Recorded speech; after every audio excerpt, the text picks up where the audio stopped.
Your true wealth is your time and freedom. Money is just a tool for trading your time. It's a container to store your economic energy until you're ready to deploy it. But the whole world has been turned away from real money and has been fooled into using currency.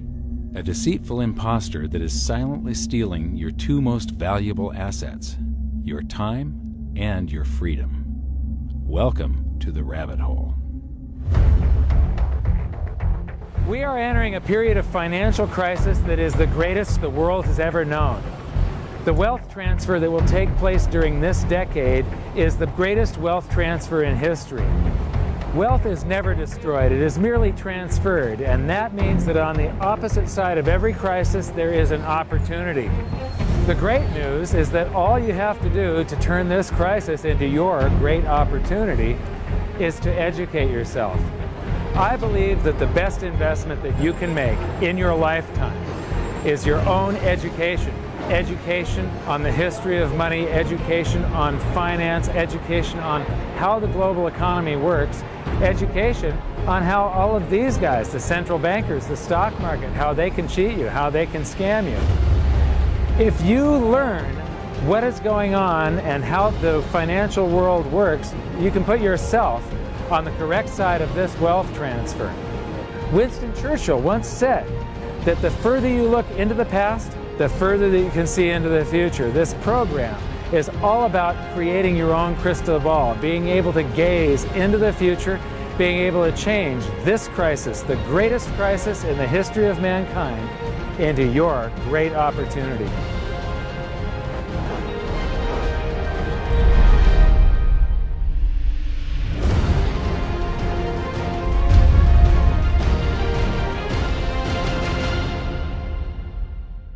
The hidden secrets of money, some of them are hidden in plain sight. They're like right in front of you. The way the monetary system works is something that isn't actually hidden away from all of us. It's out in the open, but it's complex and people just they can't see how it works. It's hard for them to imagine that we're living in such a hoax. Others are meant to be secret, but the truth is slowly coming out, like the Federal Reserve being a private corporation and not really part of the U.S. government. But when I started studying this, what I found was that there was no place that I could point people to where they could get it all in one spot. And so I basically decided to write my book about it and consolidate monetary history, economics, the markets, fundamentals of gold and silver. There's a lot of smoke and mirrors in economics, and I've sort of made it my job to lift the fog for people.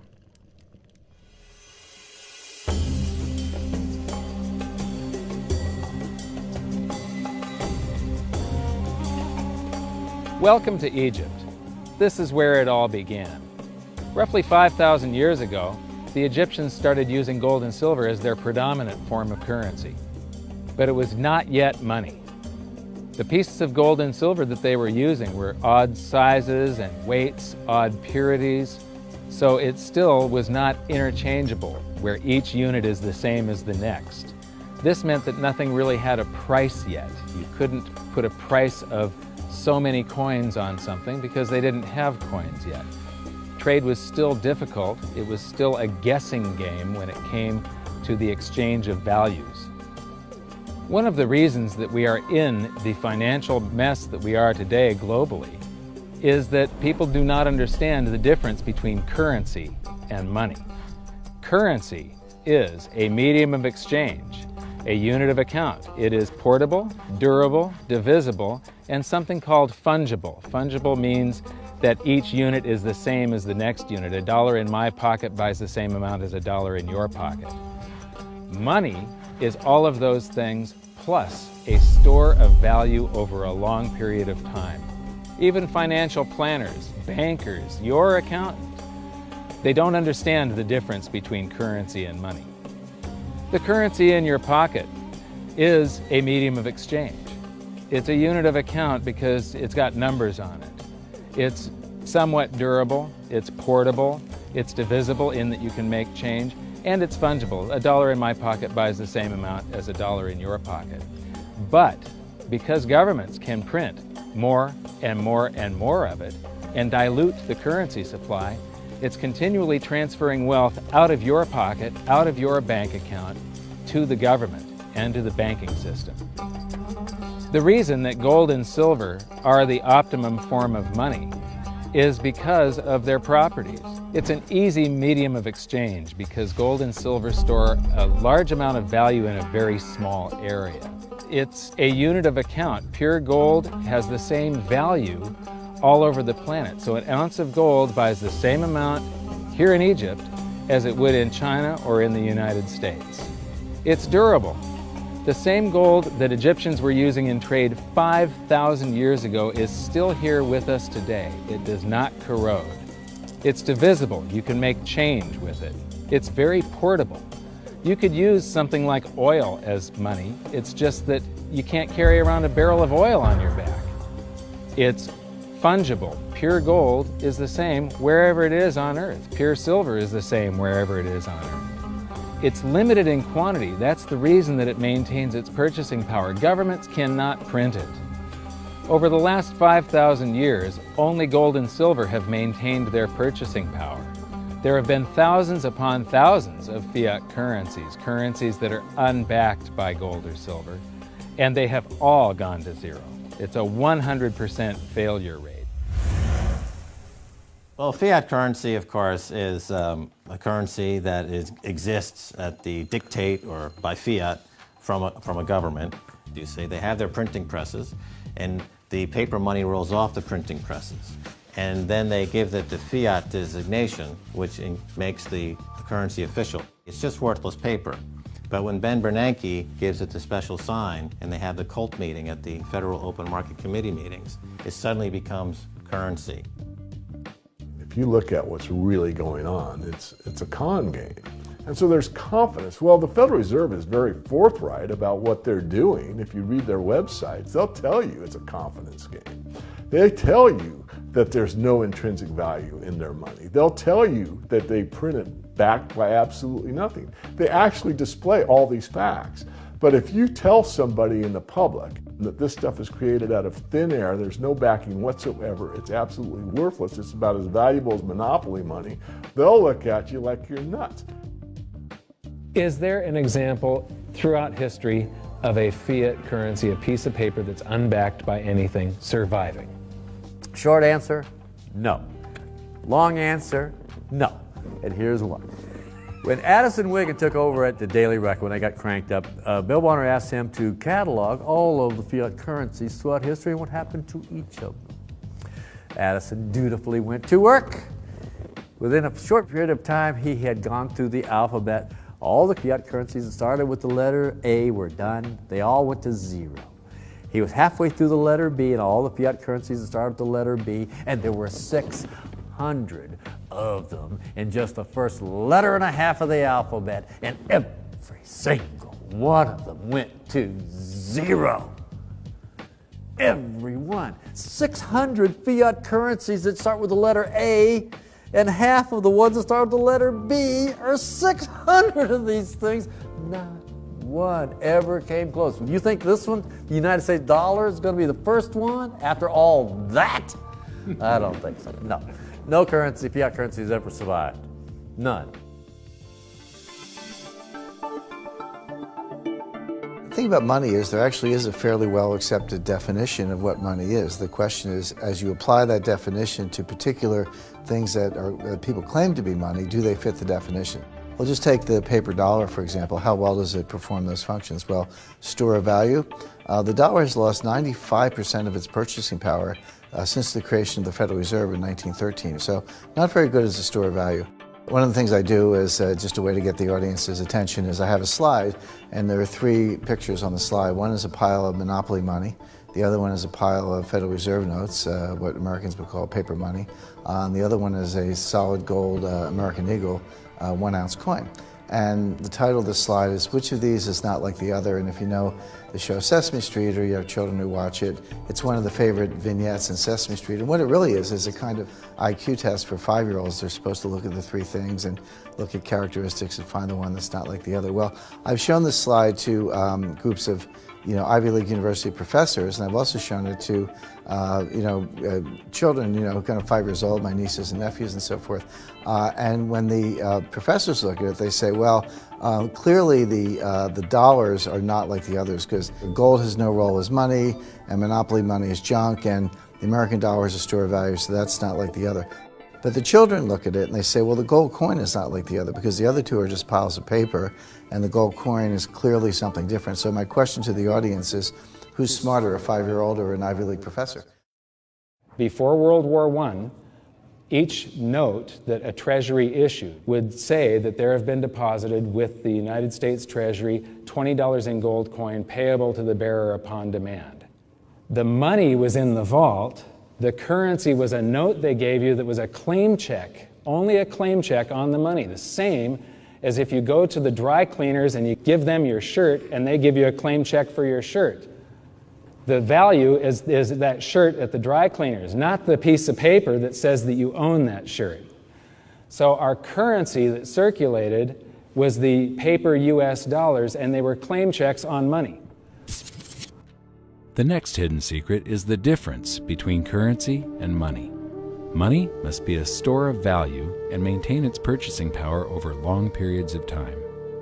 As we progress through this series, you'll learn that national currencies are really a tool used by the government and the financial sector to leech away your time and your freedom by stealing your purchasing power. So rather than storing your economic energy, currencies leak. Now compare that to the gold and silver the Egyptians were using. Like I started with, it still wasn't money because it wasn't interchangeable yet. But they were on the right track, as gold and silver have proven over thousands of years to be the ultimate store of value. Gold is only formed when a star explodes, a supernova, and it stays around forever. This is one of the properties that make it the ultimate money.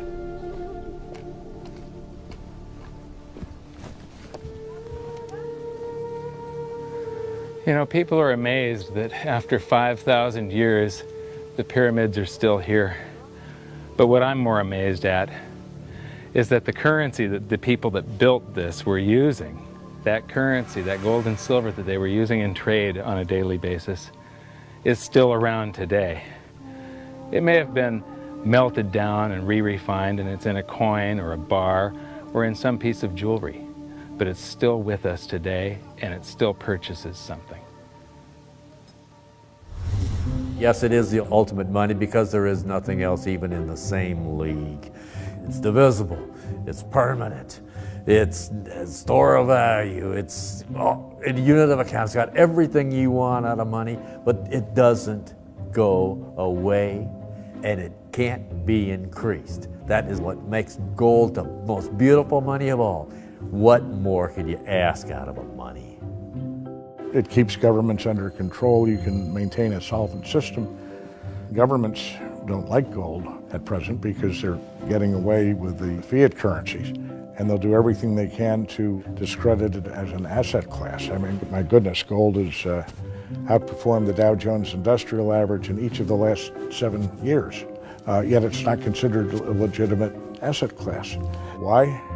Again, it's the fear that maybe gold will be imposed on the system, that it will constrain government ability to spend beyond its means. They can't print it. They can't print it, no. The proper definition of inflation, I use Milton Friedman's definition. Inflation is an expansion of the currency supply. Deflation is a contraction of the currency supply. If you expand the currency supply, eventually prices will rise. And if you contract the currency supply, eventually prices will fall. This is a pool, but it's not a pool of water. This is the currency pool. And these are prices. And if you expand the currency supply, prices like a sponge in water have to rise to suck up the excess currency. Governments never stop printing more currency and adding currency to circulation. Therefore, prices keep on going up, not because the stuff that you're trying to buy is changing. The real estate doesn't change. What has changed is the currency purchases less and less. It's the currency going down, not prices going up. The truth is, what we have that makes our world work right now is a big story. None of it's real. It's all just promises. And if you think about it, that's how currency began to work in the beginning. You know, before we had currency, we had barter. I'll give you 3 coconuts and you give me 4 fish, because that's kind of a fair exchange on coconuts to fish.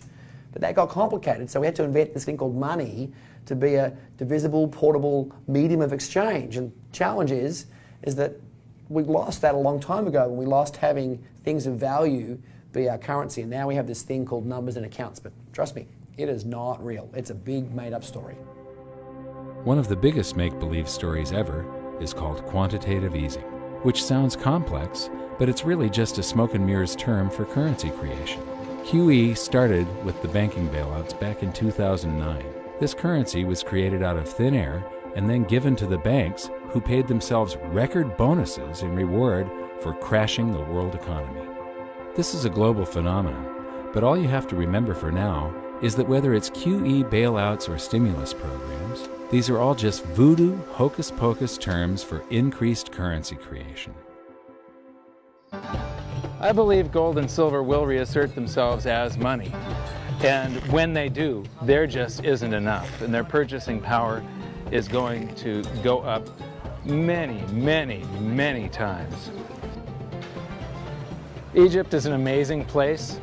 There's a franticness about it, and utter chaos, especially like the traffic.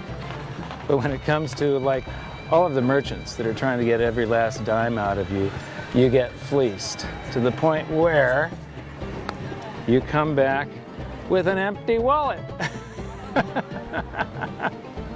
But you know what? They're amateurs compared to Wall Street. In the past several years, I've spoken in many countries about the crisis that's coming, and a lot of people think that they're going to be okay in their country, that it's only going to happen to the United States or maybe the United States in Europe. But what they don't realize is that this is a global phenomenon. I got to show you something here. This is base currency in the United States. This is the number of paper dollars that exist, basically. It took 200 years to go from no dollars in existence to 825 billion.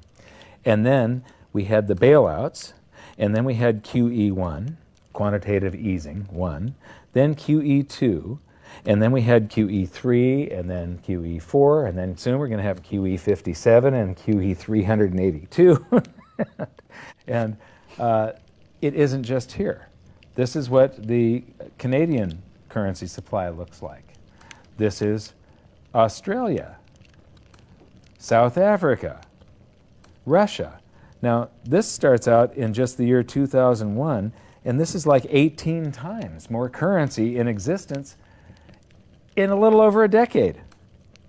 Here's Singapore, same story. Look at that, since the crisis, just bam. India, China, every government on the planet is doing this insane deficit spending and expanding their currency supplies, doing bailouts, and history shows that there is no example of this turning out well. It is sometimes amazing that we haven't experienced more inflation than we have. If they keep expanding the money supply so vastly, why aren't our prices growing faster than they really are? And the answer is that a good chunk of the money that the Fed created has been shipped overseas. I remember early in my research, I heard this expression that the Americans have exported their inflation. I thought, what is that? How can you export your inflation? Put it in a box and send it out? What do you do? Well, now I understand. You export your inflation by simply sending all these dollars that you created to these other countries, and then they send you their refrigerators and their cars and whatever, their TV sets. So you get hardware, and they get little pieces of paper. It's a great deal for the American people for a while. For a while. Sooner or later, all of those pigeons come home to roost. When the time comes, as it looks like it's now coming, when the rest of the world is saying, we don't want to play this game anymore, Uncle Sam's dollars are just becoming worthless, there are too many of them, we've got to find something else other than American dollars, then those dollars start to come back to America. People say, we don't want them anymore, what do we do with them? Once this revs up and we've got this little trickle of money coming back that we previously exported, once it becomes a flood and it starts to rush back, now we are getting our former exported inflation brought back to us, and then we'll see the quantity of money inside the United States grow much more rapidly even than the Federal Reserve can create it, because we're getting a previous money back. And that's when we will really see the tanking of the US dollar in terms of what it will buy. During the second round of quantitative easing, global food prices went up 60%. And this created a humanitarian disaster for the 2 billion people on Earth who live on less than $2 a day. These people were hungry to start with, they became hungrier, and some of them started overthrowing their governments in North Africa and around the Middle East. So quantitative easing was the spark that ignited the Arab Spring.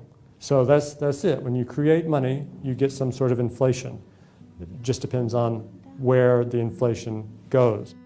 It's all going down, down, down. Peasants are reeling from a game of coins and crowns. Given the premise that you have a permanent underclass or poor class, and how does inflation affect them disproportionately, it affects them basically in the percentage of their income that goes to food.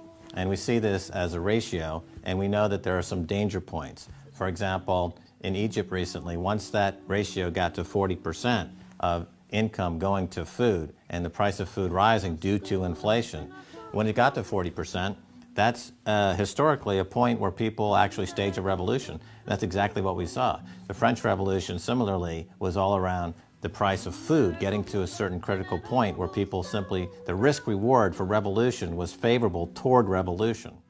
When they print it up, then it all goes down. Well, exactly right, because when you have a runaway inflation, it's punishing the very people who are most productive in society. In other words, the people that produce more than they consume and save the difference. The problem is that those productive people, the savers, save in their national currency. And unfortunately, the national currency is just a fiat piece of paper at this point. So when it's destroyed through runaway inflation, that $100,000 that you were hoping to retire on doesn't exist.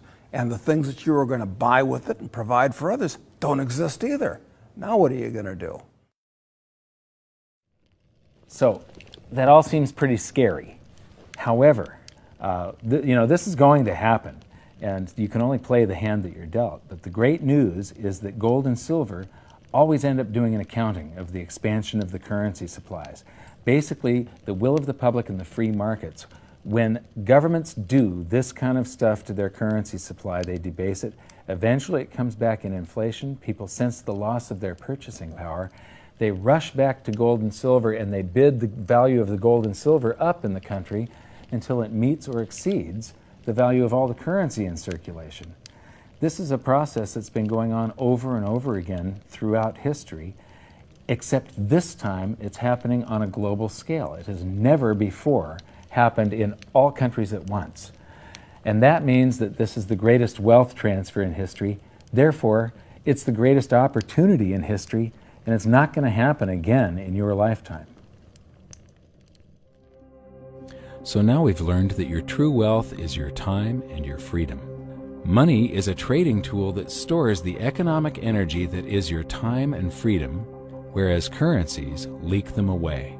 Gold and silver are the ultimate money simply because of their properties.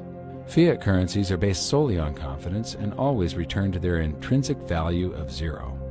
Governments don't like gold because it imposes restraint. Rising prices are a symptom of an expanding currency supply, and gold and silver always account for an expanding currency supply. So that's it for this episode. Join me next time as we begin to investigate how monetary history just repeats and repeats, and how gold and silver always win the battle between currency and money. Until then, my challenge to you is to stop calling currency money. It's a crucial first step towards setting your mind free of all this economic voodoo and changing your context. You can learn more by watching the bonus features on our website, and if you have any questions, you can post them there, and we'll answer some of your questions in future bonus features. So good luck, thanks for watching, and we'll see you next time.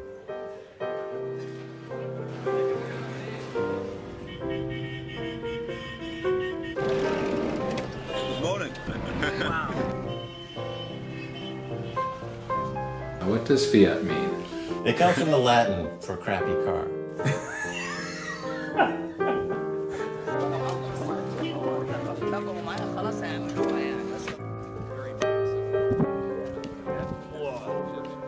In the desert in a suit. My camel died. You're not too sure about that, are you? Huh?